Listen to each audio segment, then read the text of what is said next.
Hello fellow FPL managers and welcome to a very quick look back at Game Week 8 before we look at Game Week 9. So as you can see, 35 points, but the average was 36. We all had an absolutely horrific game week. Another captaincy blank, that's 8 out of 8.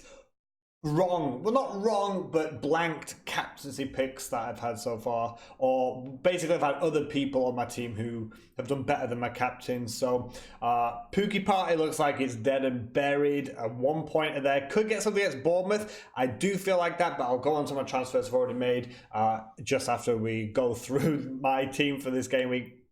But I do think he gets something against Bournemouth. He has just scored 2 goals for Finland. So, I mean, that means he can score against anyone now, right? So, Firmino again letting me down. Also, Salah getting an injury right at the end. So, hopefully he's going to be back. He is still yellow flagged.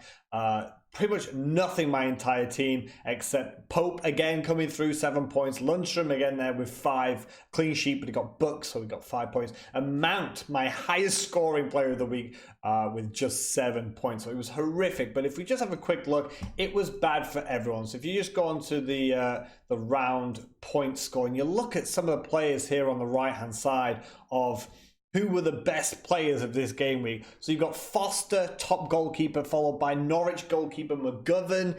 Even though he conceded 5 goals, top defender of the week, David Luiz, followed by Willems at Newcastle, Dunk and Tarkowski. Top midfielder with 60 points, Traore, scoring 2 goals and a clean sheet at Manchester City.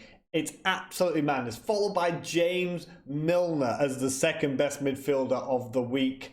Mane there being the only premium player to actually not just get double digits, but to basically get anything for this entire game week. And then top forward of the week, Wesley there you can see with 14 points. Connolly, the 4.5 million Brighton striker with 2 goals against Tottenham Hotspur. Jimenez with those couple of assists against Man City away from home again. And then you got Ayew. Abraham is the only one you really expect to be there. So it was an absolutely mad game week with a really low score for everyone all around. So I made my transfers pretty much immediately because I'd already mentioned this on Twitter that I'd already decided that my strikers had to change. Pookie, Firmino out, Wilson, Abraham in. And I have already mentioned on Twitter last week at the start of the international break what my future plans are going to be, and that'll be Mahrez going back to Kevin De Bruyne and then Sterling to Mane. I've just actually finished watching the Scout cast from Fantasy Football Scout, and I was gutted to hear them talking about, oh, maybe bring in Salah and Mane for that combo. And I really wish they didn't, because that was an idea that I'd had. I think it's over for Sterling. Man City, I think Man City is still going to be great, and I think Sterling's still going to be up there towards the end of the season.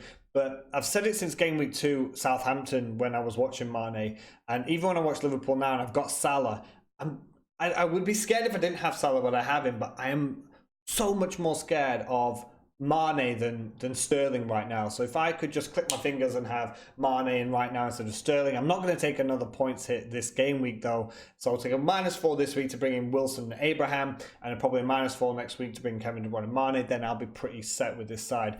But I've always liked the look of Mane and Salah, and I've given Sterling now 8 game weeks, and he'll have 9 game weeks. He will play in the Palace game, hopefully, unless he's going to get dropped again. But I'm just thinking, while people are saying Liverpool's got such a difficult run of fixtures because they've got the United, then they've got the Spurs, I just feel that actually Liverpool are looking really good.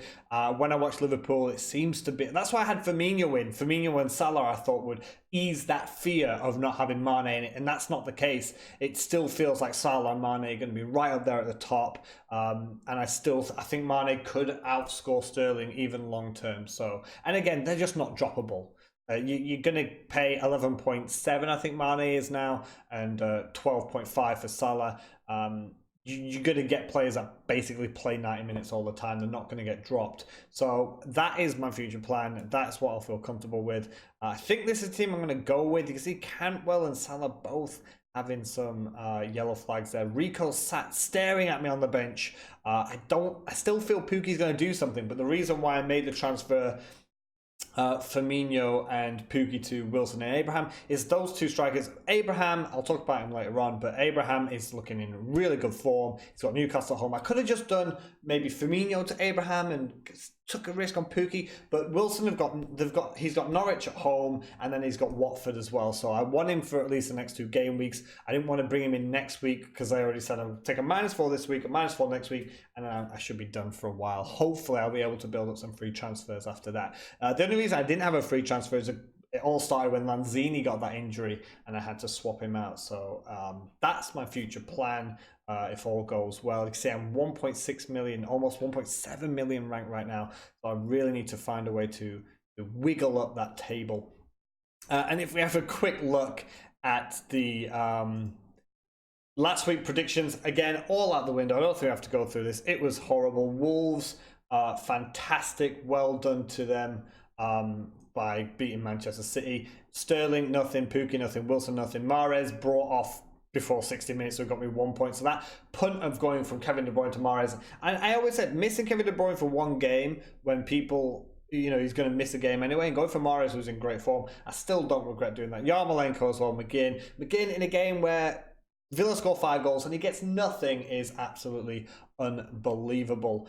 So nothing really going from next week, but looking towards this week, game week 9, you see I've got no one in the player to avoid, because having a look at the fixtures, I don't think it's actually a terrible thing for anyone. There's no one here, without being obvious, I'm not going to suggest, okay, go Watford defence, but I'm looking at the attacking assets, the points where we're trying to get, and I don't think there's any clubs that I would really avoid. So even looking at Norwich, I do think that Pukki could get some goals.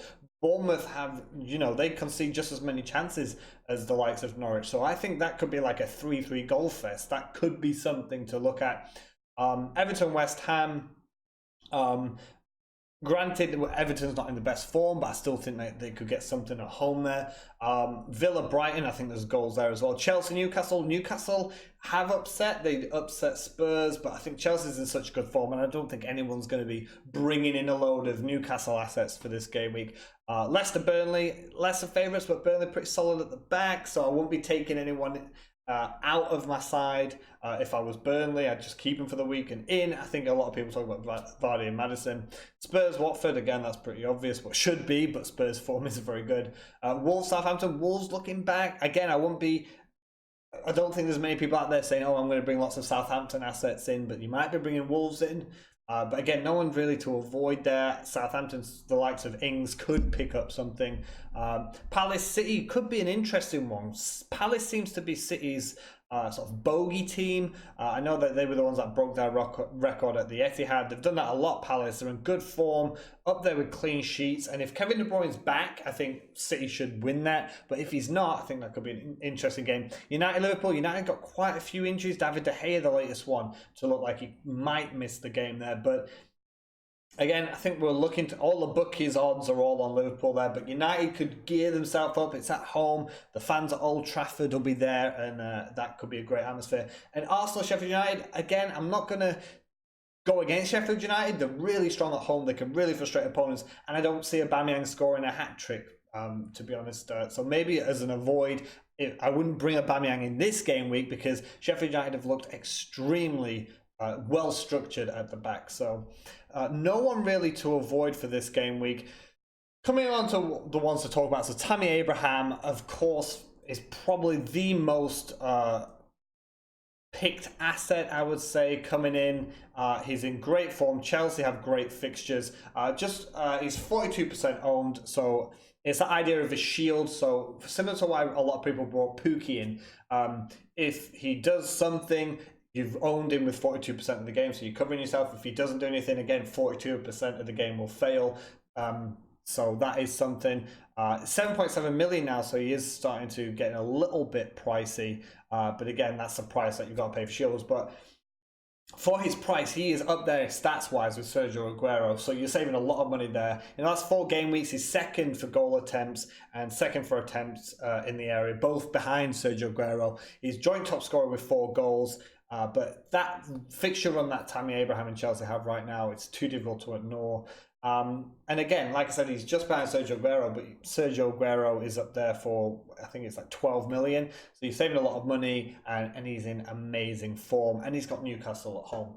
Next up, Wilson. Wilson is actually my captain right now, just over Tammy Abraham, and that is my attempt to try and claw up the rankings. I do feel Tammy's going to do something, but again, if Tammy and Wilson score, the captains will get the same points, right? So it doesn't really matter. I'm just trying to, hopefully Tammy scores 1 and Wilson scores 2. That's what I'm sort of gunning for right now. 12.9% ownership, 7.9 million. He's still underneath his start of the season price of 8 million, which is fantastic. Well, I say fantastic. It's unbelievable. But again, he's second for big chances behind Aguero. Joint top for goals as well with Tammy. There 4 goals in the last 4 game weeks.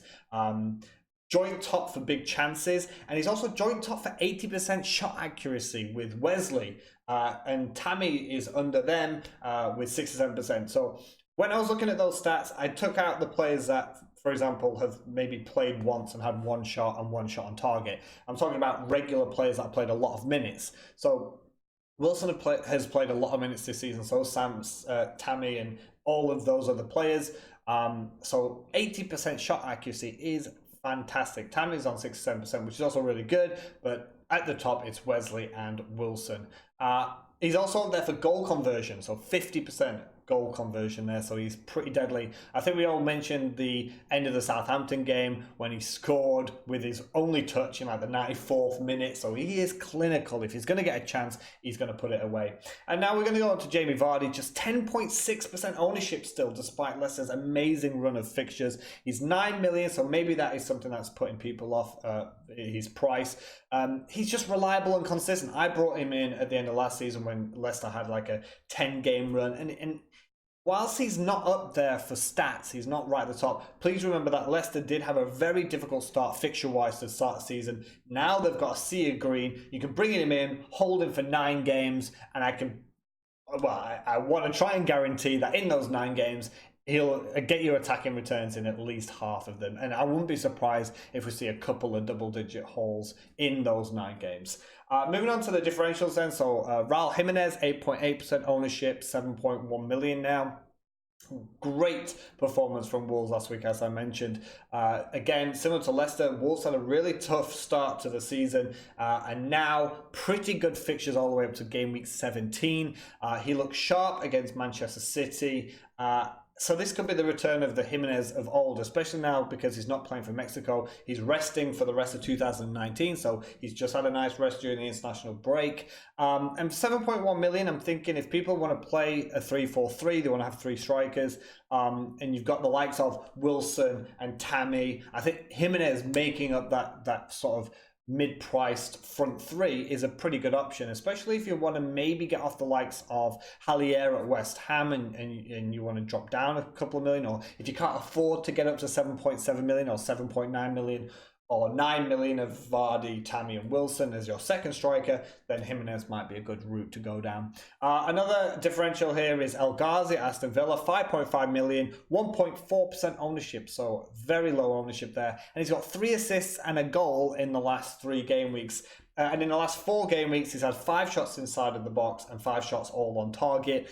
Most of people are going for McGinn, but a slightly cheaper option could be El Ghazi. He is in pretty good form, and they are playing Brighton, so Brighton don't have the best defense. I know they've just beat Tottenham Hotspur 3-0 at home, but they do concede goals. Aston Villa are pretty strong at home, so he's in good form. He might be a good one to have a punt on. And finally, Callum Hudson-Odoi. A lot of the FPL community are talking about him right now. 5.9 million, 1.2% ownership. So there's a lot of buzz at Chelsea right now with Mount, Tammy Abraham and Tomori, but people could miss on Hudson-Odoi. He's had 2 Premier League appearances so far. I think he played like 20 minutes and about 70 minutes. 2 assists so far, 2 goal attempts inside the box, and 6 penalty area touches. So we mentioned it earlier. Chelsea have a great run of fixtures.